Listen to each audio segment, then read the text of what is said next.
Hello all. இந்த video நம்ம என்ன பார்க்க போறோம்னா கிரேட் 10ஓட electricity one shot maximum 30 minutes, அதிகபட்சம் 30 மினிட்ஸ்க்குள்ள எல்லாமே கவர் பண்ணிடலாம்.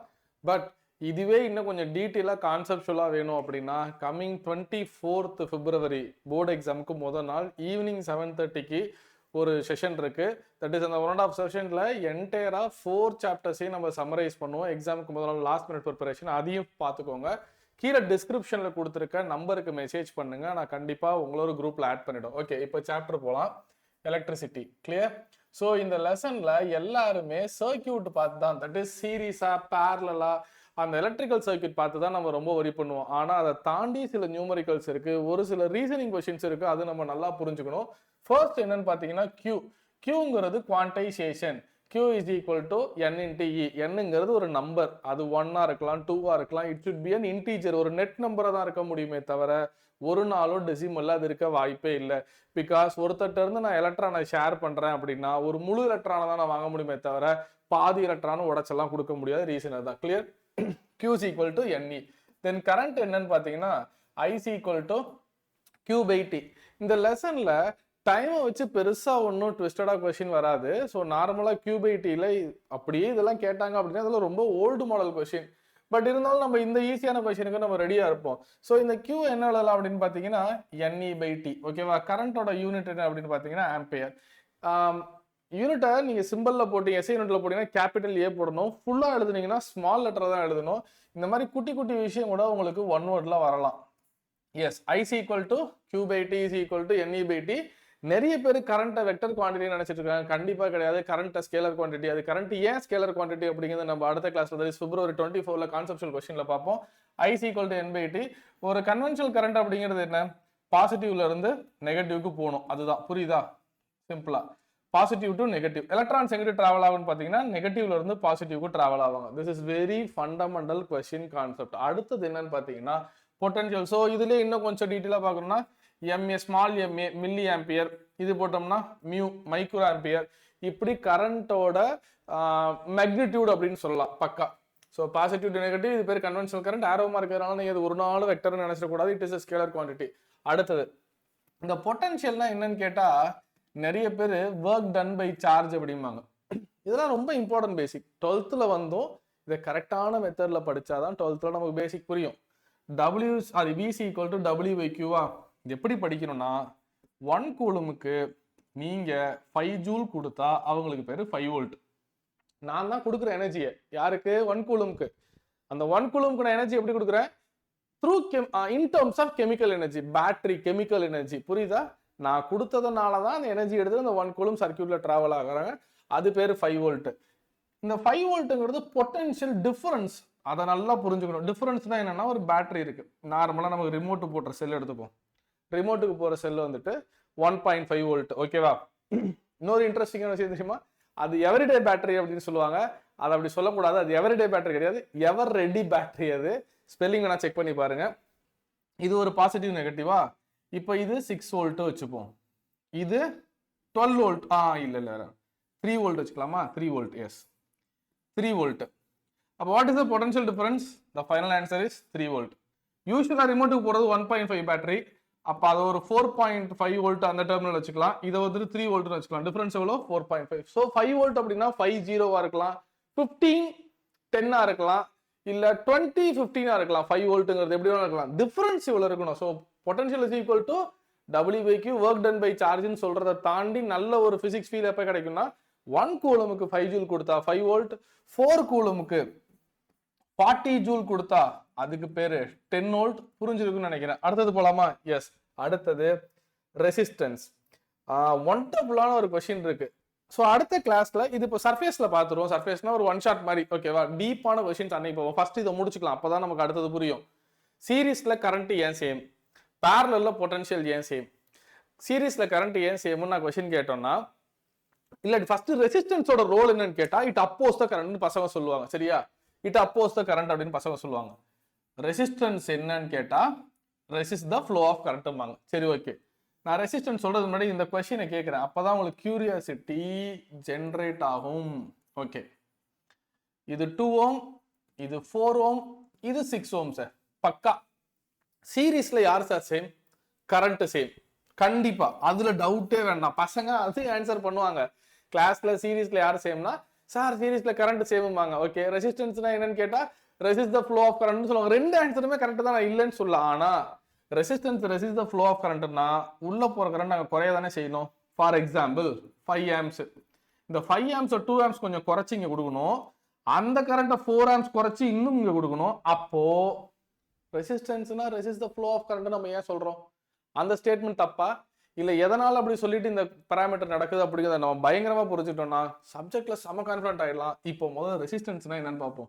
இந்த ஓம்ஸ் லா சார் நிறைய வருஷம் அந்த கொஸ்டின் கேட்டே இருக்காங்க. அந்த கொஸ்டின் கேட்டா ரொம்ப இம்பார்ட்டன்டா நம்ம எழுத வேண்டிய வார்த்தை என்னன்னா அட் ரூம் டெம்பரேச்சர் எழுதணும் சார். ரூம் டெம்பரேச்சர்ல தான், இல்லைன்னா ரூம் டெம்பரேச்சர்னு கூட ஸ்பெசிஃபிக் எழுத வேண்டாம், எழுதுனா தப்பு இல்லை. இல்லாட்டி அட் கான்ஸ்டன்ட் டெம்பரேச்சர் இப்படிதான் ஓம்ஸ்ல ஆரம்பிக்கணுமே. V is equal to IR, very important. V is equal to IR. Actually V is directly proportional to I, and the proportionality constant தான் R. V is equal to IR. ஓகேவா? ரொம்ப old example அப்படின்னா vegetarian is equal to Iyer அப்படின்னு சொல்லுவாங்க. இது நான் படிக்கும்போது சொன்ன ஷார்ட்கட்டு 20 இயர்ஸ் பேக். 20 இயர்ஸா? 2004, 25 years back. V is equal to IR. ஓகேவா? கிளியர். இப்போ ஐயோட வேல்யூ என்ன? V by R. இந்த கதையெல்லாம் தெரியும். இப்போ R எழுத போறோம். ஆக்சுவலா R ரெசிஸ்டன்ஸ் வேற, ரெசிஸ்டிவிட்டி வேற. ரெசிஸ்டன்ஸ் சேஞ்ச் ஆகுமானா டெஃபினட்டா சேஞ்ச் ஆகும் சார். ரெசிஸ்டன்ஸ் சேஞ்ச் ஆகும் சார். லென்த்தை மாத்தலாம் ரெசிஸ்டன்ஸ் சேஞ்ச் ஆகும், ஏரியா ஆஃப் கிராஸ் செக்ஷனை மாத்தலாம் ரெசிஸ்டன்ஸ் சேஞ்ச் ஆகும். R is directly proportional to L, inversely proportional to area. இந்த ப்ரொபோர்ஷனலிட்டி நான் ஓபன் பண்ணும்போது எனக்கு கிடைக்கிற answer row L by A. இந்த ரோங்கிறது பேரு ரெசிஸ்டிவிட்டி. ரெசிஸ்டிவிட்டி ஓகேவா? இந்த R பேரு ரெசிஸ்டன்ஸ். ரெசிஸ்டன்ஸ் சேஞ்ச் ஆகுமானா சேஞ்ச் ஆகும். எப்போ? லென்த்தை மாத்தினா சேஞ்ச் ஆகும், ஏரியா ஆஃப் கிராஸ் செக்ஷனை மாத்தினாலும் சேஞ்ச் ஆகும், டெம்பரேச்சரை மாத்தினாலும் சேஞ்ச் ஆகும். புரியுதா? டெம்பரேச்சரை மாத்தினா ரெசிஸ்டிவிட்டி சேஞ்ச் ஆகும். பட் டெம்பரேச்சர் வச்சு உங்களை ரொம்ப கொஸ்டின் கேட்க மாட்டாங்க சார். இன் ஜென்ரல் நீங்க ஃபிக்ஸ் பண்ணிக்கோங்க, மைண்ட்ல குழப்பிக்க வேண்டாம். R is directly proportional to L, R is inversely proportional to area of cross section, that's all. But resistivity constant for a material.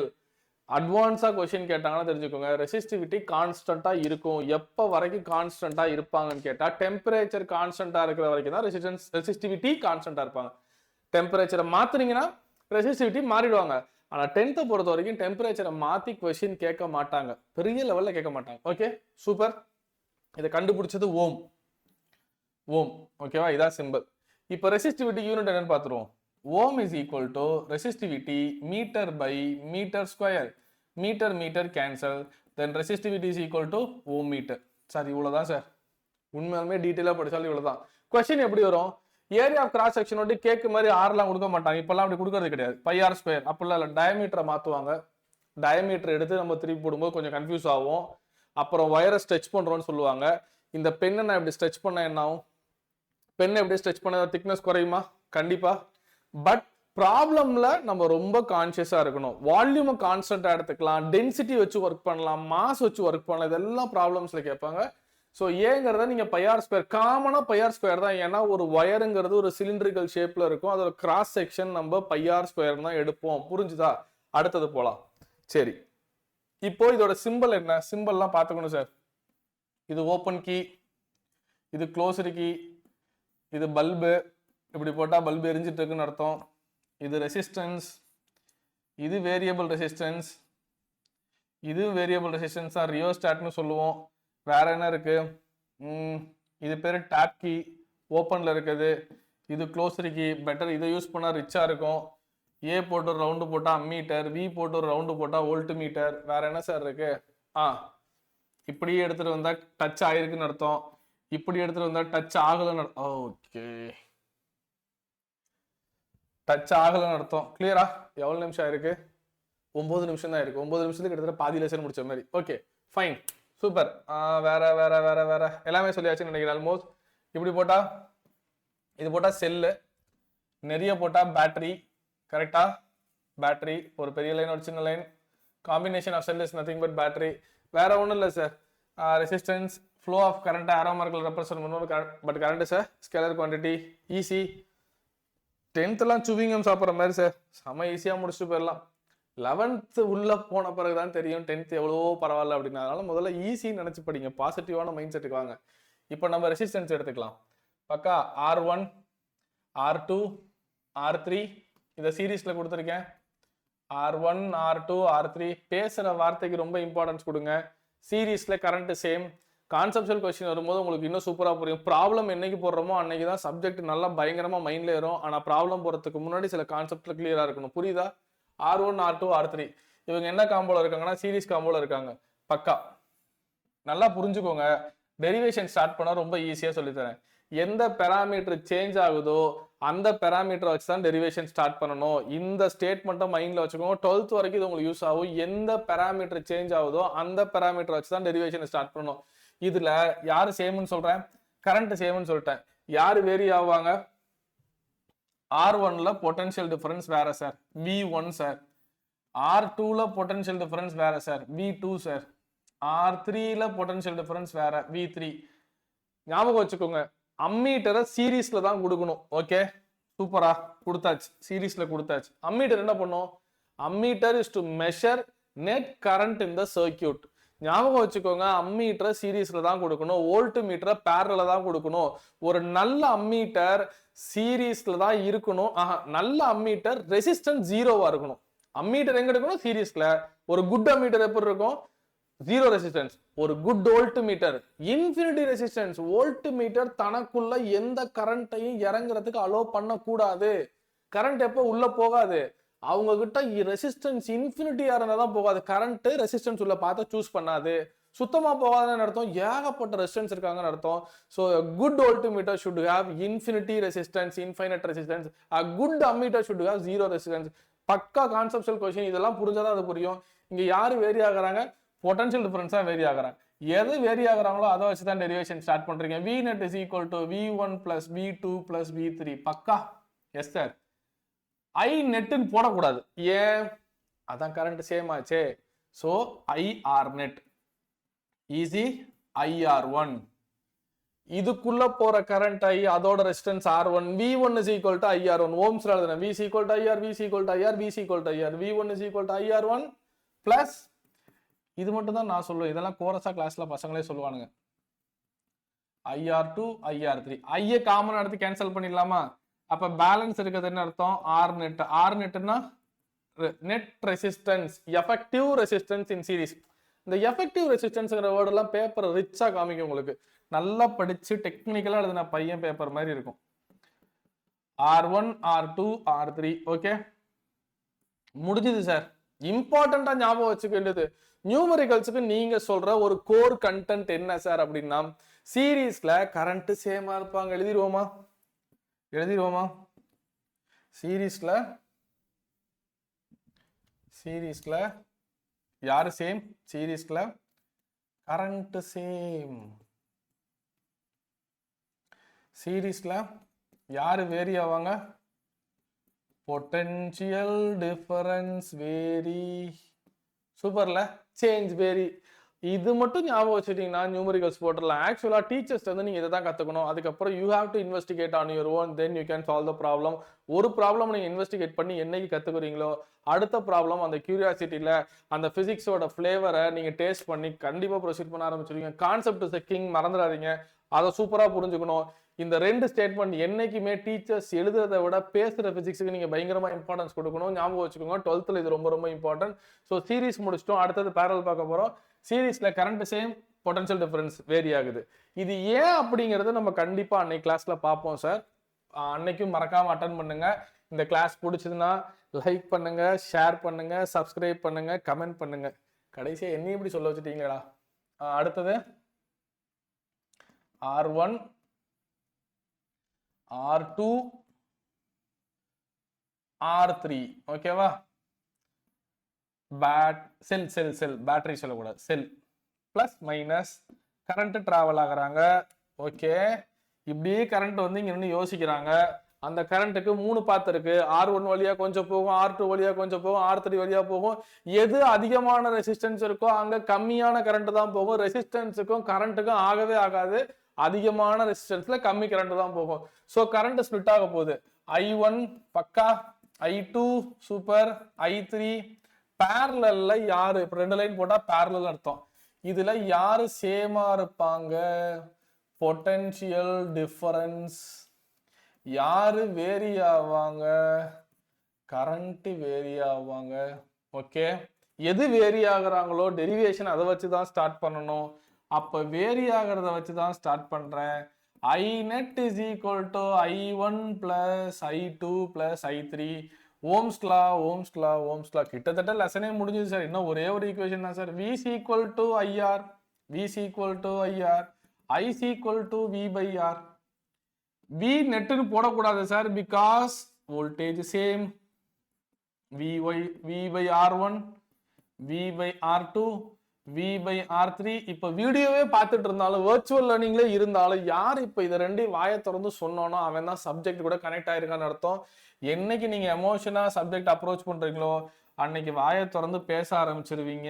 1 by R net is equal to 1 by R1 plus 1 by R2 plus 1 by R3. முடிஞ்சுது. R effective பக்கா. அதுக்கப்புறம் அது LCM மறந்த கூடாது. சில பேரு is equal to போட்டு answer 4/3 box போட்டுருவான். ரெசிப்ரோக்கல் ஞாபகம் வச்சுக்கோங்க. இதுல டைரக்ஷன் மேக்னெட்டிக் ஃபீல்ட்ல ஒரு கான்சியஸா இருக்கணும். தென் இந்த இடத்துல கான்சியஸா இருக்கணும். சைன் கன்வென்ஷன் பிசிக்ஸ்ல என்டையர் பிசிக்ஸ்ல 3 பிளேஸ்ல தான் நீங்க ரொம்ப கான்சியஸா இருக்கணும். இல்ல எல்லா இடத்துலயும் கான்சியஸா இருக்கணும். இந்த 3 பிளேஸ்ல ரொம்ப கான்சியஸா இருக்கணும். எதுன்னு பாத்தீங்கன்னா சைன் கன்வென்ஷன், அடுத்தது இந்த ரெசிப்ரோக்கல் மக்களே, அப்புறம் டைரக்ஷன். வெக்டர் படிக்கிறது தான் கஷ்டம், ஸ்கேலர் ஜாலியா படிச்சுட்டு போயிடலாம். ஆமா ஆமா ஆமா எவ்வளவு டைம் ஆச்சு? 16 மினிட்ஸ் தான் இருக்கு. ஓகே முடிஞ்சா. அடுத்தது பாத்தீங்கன்னா power is equal to work by time. பிசிக்ஸ்ல சின்ன டெஃபினேஷன் இதான் sir. Power is rate of doing work. Rate of doing work ரொம்ப ஜாலியா இருக்குல்ல படிக்க. பிசிக்ஸை பொறுத்த வரைக்கும் ரேட்னா டைம், கிரேடியன்ட்னா லென்த்தை பொறுத்து சேஞ்ச் ஆகும். எங்கெல்லாம் டைமை பொறுத்து ஒரு விஷயம் சேஞ்ச் ஆகுறாங்களோ அதை ரேட்டுன்னு சொல்லுவோம். ரேட் ஆஃப் டூயிங் ஒர்க் அப்படி சொல்லுவோம். Rate of change in velocity, rate of change in displacement. இப்போ 9th படிச்சிருப்பீங்களா? படிச்சிருக்கணும். Rate of doing work sir. Excellent sir. Power is equal to work by time sir. Work is nothing but energy sir. ஆமா sir, work is nothing but energy sir. இதுக்கும் joule தான் அதுக்கும் joule தான். Heat is a form of energy sir. சூப்பர்ல, ரெண்டுமே சேம்ல. WE work is nothing but energy, heat is a form of energy. இது ஈஸியா ஞாபகம் வச்சுக்கலாம். எப்படி ஞாபகம் வச்சுக்கலாம்னா enjoy is equal to PT. enjoy is equal to PT period. heat is equal to PT. PT periodல வெயில் அடிக்கும் அப்படி ஞாபகம் வச்சுக்கோங்க. புரியுதா? ரெண்டுமே சேம் தான். enjoy is equal to PT, energy is equal to PT. Energy இருந்தா தான் PT பீரியட்ல விளையாட முடியும். PT பீரியட்னாலே நமக்கு என்ஜாய்மெண்ட் தான். PT பீரியட்ல வெயில் அடிக்கும். H is equal to PT. ஓகேவா? இதெல்லாம் சும்மா நானா கிரியேட் பண்ண ஒரு ஷார்ட்கட். நல்லா இருக்கும், பசங்க சொன்னா கொஞ்சம் முகத்துல சிரிப்பு இருக்கும். ஸோ இப்போ ஃபர்ஸ்ட் ஸ்லைடு வாங்க. இது தெரியாம தான், இந்த கனெக்ஷன் தெரியாம தான் பழைய திடீர்னு இந்த VI எல்லாம் குழப்பம். எங்கடா அது? இன்னும் அதோ V is equal to W by Q. W is equal to VQ. பக்கா ஜாலி முடிச்சலாம். 5 மினிட்ஸ் தான் சார், 5 மினிட்ஸ் தான். ஸோ இப்போ நான் என்ன எழுத போறோம்? W is equal to VQ எழுதுறோம் சார். அந்த W கொண்டு வந்து இங்க சப்ஸ்டிட் பண்ணுங்க sir. P is equal to W by T. W is equal to VQ by T. இந்த Q by T நான் என்ன எழுதலாம்? VI எழுதலாம்ல. புரியுதா? கிளியரா? Power is equal to VI. P is equal to VI. அவ்வளவுதான். இப்போ இது ரெண்டையுமே நம்ம கம்பேர் பண்ணிட்டு சப்ஸ்டிட் பண்ணிட்டு போயிட்டே இருக்கலாம். நான் இன்னொரு ஷார்ட்கட் சொல்லி தரேன், பார்த்துக்கோங்க. இப்போ energy is equal to VIT, energy is equal to VIT, H is equal to VIT. ஆக்சுவலா இதை நான் கிளாஸ்ல எப்படி சொல்லி தருவேன்னா, மதுரை திருச்சி சென்னை வெயில் அடிக்கும், நல்லா வெயில் அடிக்கும். மதுரை திருச்சி சென்னை வேலூர்ல இருக்கிற ஃபேமஸான காலேஜ் பேர் என்ன? Vellore institute of technology. ஓகேவா? வேலூர்ல வெயில் ஜாஸ்தி, ஹீட் ஜாஸ்தி. அங்க உள்ள institute Vellore institute of technology. இதெல்லாமே பெரிய ஷார்ட்கட்டான்னு கேட்டா இல்லதான். ஆனா இதை ஒரு தடவை சொன்னா பையன் கரெக்டா எக்ஸாம்ல எழுதிடுவான். நான் நிறைய வருஷம் பார்த்திருக்கேன். H is equal to VIT. வேலூர்ல வெயில் அதிகமா இருக்கும், வேலூர்ல ஒரு காலேஜ் பேரு VIT. ஓகேவா? Energy is equal to VIT, ரெண்டுமே ஒண்ணுதான். Power is equal to VIT. Power is equal to VIT இல்ல, வெறும் VI தான். பக்கா சரி. இப்போ இதுல தான் பயங்கரமான சர்ப்ரைஸான ஒரு ஃபார்முலா இருக்கு. என்னன்னா PC ஈக்குவல் டு V மாத்தி எழுதுங்க IR according to Ohm's law. பக்கத்துல ஒரு I. PC equal to I square R. இங்க மறுபடியும் வாங்க, V அப்படியே வச்சுக்கோங்க, I மாத்தி எழுதுங்க. I எப்படி எழுதலாம்? V by R. So PC equal to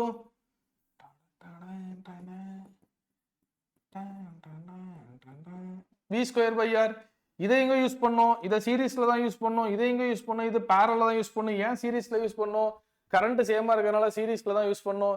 இங்க பேரலல்ல PC equal to V square by R. அவ்வளவுதான், லெசனே முடிஞ்சு. கண்டிப்பா சொல்றேன், லெசனே முடிஞ்சது. எவ்வளவு நிமிஷம்? வெறும் 20 மினிட்ஸ் தான்.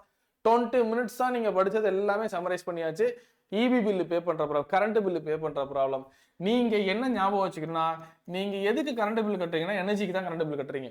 நீங்க யூஸ் பண்ற பவர் கிடையாது, நீங்க யூஸ் பண்ற வோல்டேஜ் கிடையாது, நீங்க யூஸ் பண்ற கரண்ட் கிடையாது, நீங்க யூஸ் பண்ற எனர்ஜி. அந்த எனர்ஜிக்குள்ள யார் இருக்காங்க? அப்பதான் PT இருக்காங்க. Energy is nothing but heat, VIT.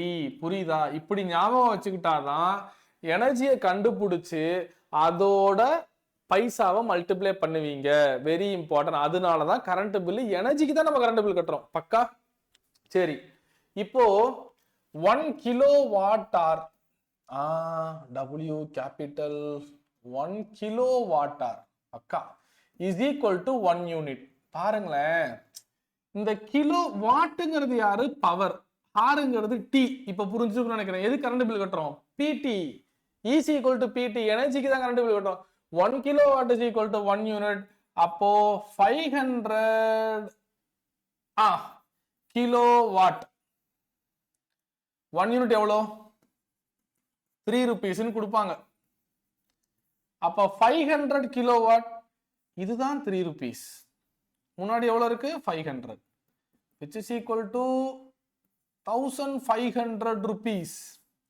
நீங்க கரண்ட் பில் பே பண்றது பவருக்கு தனிப்பட்ட முறையில இல்ல, வோல்டேஜ் இல்ல, I இல்ல, T இல்ல, மொத்தமா சேர்த்து எனர்ஜி. மொத்தமா சேர்த்துன்னு சொல்லக்கூடாது, எனர்ஜிக்கு தான் நம்ம கரண்ட் பில் கட்டுறோம்.